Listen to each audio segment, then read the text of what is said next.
はい、じゃあちょっと買ってきたのがね、これヘルメットスペーサーってやつね。こんな感じのやつですね。これ頭の上のところにこうつけるっていうやつで、まあ1000円ぐらいかな。1000円ぐらいやな。1045円で、これ厚みがまあ10ミリかな。10ミリ、こんな感じの、何ていうのこれ、ブーメランのようなやつですね。でよく見たらこれ2層構造になってるやん。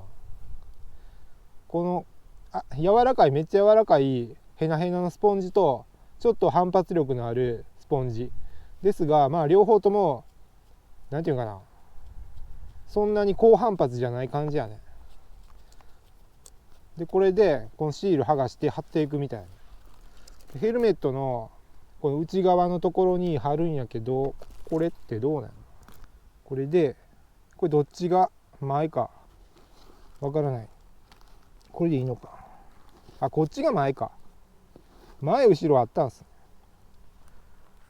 微妙に長い部分があるんで、その長い部分多分後頭部のとこだと思う。これでいいんじゃない？このやり方、これが正解やろな多分。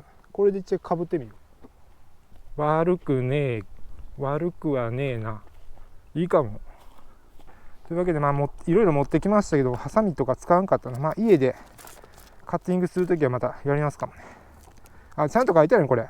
後頭部に、25ミリ延長で、まあカッティング対応。他にもなんかこのタイプじゃなくて、普通のホームセンターで売ってるなんか長細いやつあるやん、スポンジ、隙間テープっぽいやつ、あれの防振がタイプとかあるやん。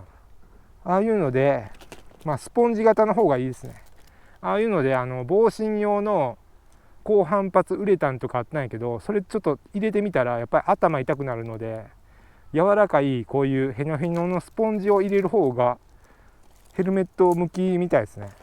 へたったヘルメットとかでこうパッドへたってきたら、こういうのでごまかして乗り続けるっていうこともできますね。このヘルメットも結構古いからね、3年ぐらい使ってますから結構へたってきているんですけど、でまあ1000円なんで使い捨てでいいんじゃない。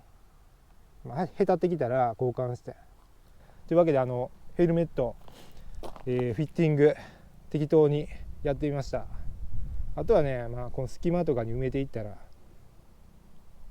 ちょっと当たる部分とかを徐々に削っていってカットしていって、でカットした部分ちょっと穴埋めとかに使ったりして、いろいろ試した結果、この状態が一番ちょうどいい感じでしたね。これでまあ長時間使ってもかぶっても頭痛くなったりしないかなって感じですね。これ人によってちょっと違うので、そのまま使ってもいい人もいれば、ちょっとそのままの状態だと頭痛くなるなとかきついなっていう人は、いろいろカットして自分なりにカスタマイズするといいでしょうね。